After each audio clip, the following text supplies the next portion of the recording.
안녕하세요. 혹시 여러분의 단넷 애플리케이션 트래픽이 확 몰릴 때마다 이상하게 느려지고 버벅거린 적 없으신가요? 그 범인이 혹시 가비지 컬렉터, 그러니까 쥐씨는 아닐까? 이런 고민 한 번쯤 해보셨을 텐데요.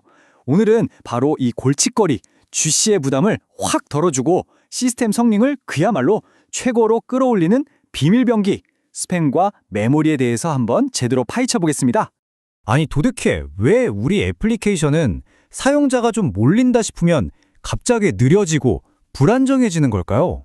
정말 많은 개발자분들이 이것 때문에 밤새 디버깅하곤 하잖아요. 진짜 고질적인 문제죠, 이거. 근데 진짜 놀라운 건요. 범인이 무슨 복잡한 로직 버그 이런 게 아닐 때가 정말 많다는 거예요. 진짜 범인은 바로 우리 코드 속에 교묘하게 숨어 있는 눈에 잘 보이지도 않는 메모리 복사라는 아주 사소한 낭비입니다.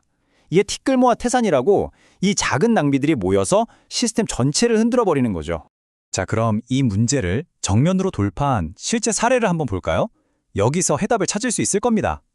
실시간 고객 지원 시스템인 쉔데스크라는 곳이 있었는데 과연 이 보이지 않는 적과 어떻게 싸워서 이겼는지 한번 들여다보시죠. 이 샌데스크가 하는 일이 뭐였냐면 동시에 쏟아져 들어오는 수많은 메시지들을 실시간으로 분석해야 했어요. 근데 이 과정에서 데이터를 처리하려고 아주 작은 객체들이 뭐랄까 정말 쉴 새 없이 만들어졌다가 바로 버려졌다가 이걸 반복한 거죠. 그러니까 쓰레기가 어마어마하게 쌓이면서 가비지 컬렉터, GC가 완전히 과부하에 걸려버린 겁니다. 결국 어떻게 됐겠어요? 시스템 응답 시간이 갑자기 빨라졌다가 확 느려졌다가 막 제멋대로 널뛰는 지토 현상이 생기고 전체 시스템이 처리할 수 있는 양도 뚝 떨어지는 아주 심각한 문제에 빠진 거죠. 근데 더 놀라운 건 뭔지 아세요? 이 문제의 원인이 정말 평범하고 어쩌면 우리 모두가 너무나 당연하게 무심코 써왔던 그런 프로그래밍 습관에 있었다는 겁니다. 그게 뭐냐면요. 바로 데이터를 처리할 때마다 배열이나 문자열을 통째로 복사해서 새로 만드는 방식이었어요. 이게 비유하자면 문서에서 딱 한 글자 고치는데 그냥 그 글자만 고치는 게 아니라 아예 새 종이를 꺼내서 처음부터 끝까지 다 베껴 쓰는 거랑 똑같은 거예요. 결과는 뻔하죠. GC가 치워야 할 쓰레기만 산더미처럼 쌓이게 되는 겁니다. 자, 바로 이 지긋지긋한 복사의 낭비를 없애기 위해 드디어 구원투수가 등판합니다. 그 이름은 바로 스패너입니다. 그럼 이 스팬티가 대체 뭘까요? 아주 간단해요. 데이터를 복사하는 게 아니라 그냥 원래 있던 메모리를 들여다보는 창문 같은 거라고 생각하시면 됩니다. 아까처럼 새 종이에다 다 베껴 쓰는 게 아니고요. 그냥 원본 문서 위에 돋보기를 딱 대고 자, 여기서부터 여기까지 하고 필요한 부분만 정확하게 가리키는 거죠. 어때요? 훨씬 효율적이죠? 가장 중요한 핵심, 복사가 단 한 번도 일어나지 않는다는 겁니다. 스팬티의 가장 큰 특징은 정말 명확합니다.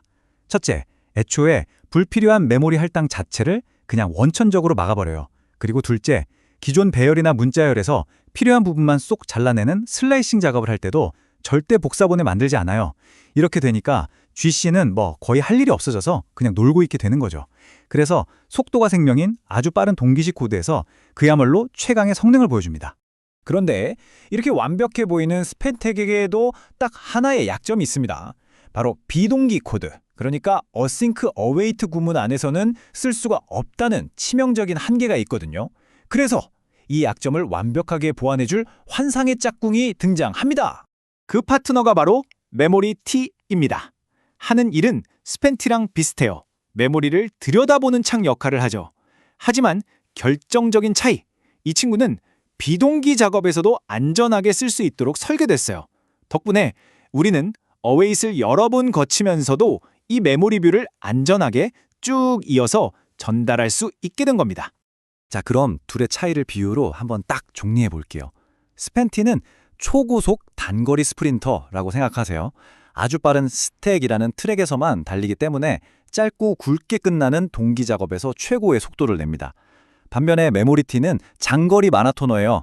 좀 더 유연한 힙이라는 트랙에서도 뛸 수 있어서 어웨이트를 넘나들며 오랫동안 데이터를 들고 뛰어야 하는 비동기 작업에 딱 맞는 선수죠.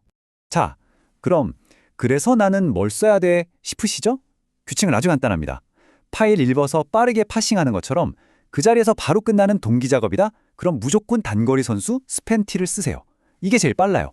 반면에 네트워크 통신처럼 응답을 기다려야 하는 비동기 작업이다? 그럼 당연히 장거리 주자인 메모리 T를 써야 합니다. 그리고 이 둘을 잘 섞었으면 아주 복잡한 API 처리 파이프라인 같은 것도 정말 효율적으로 만들 수 있습니다. 자, 그럼 우리 쉔데스크는 과연 이 새로운 도구들을 도입하고 나서 어떤 결과를 얻었을까요? 두구두구두구. 드디어 이 이야기의 하이라이트입니다. 결과는요, 정말 드라마틱했습니다. 불필요한 메모리 할당이 무려 90% 이상 줄어들었어요. 이 정도면 가비지 컬렉터는 거의 휴가를 갔다고 봐도 될 정도죠. 이렇게 메모리 낭비가 싹 사라지니까 속도는 어떻게 됐을까요? 그야말로 폭발적으로 빨라졌습니다.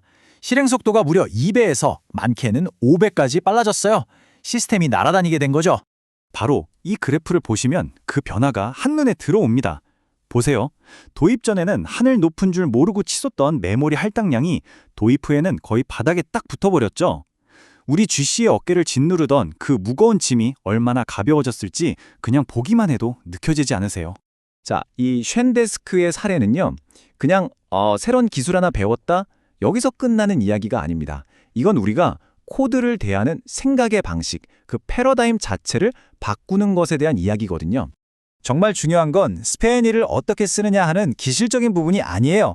그보다 더 근본적으로 지금 내가 만들고 있는 시스템 안에서 데이터가 어떻게 만들어지고 어디서 복사되고 어떻게 흘러가는지 그 흐름 전체를 다시 한번 꼼꼼히 들여다보는 것, 바로 그게 핵심입니다.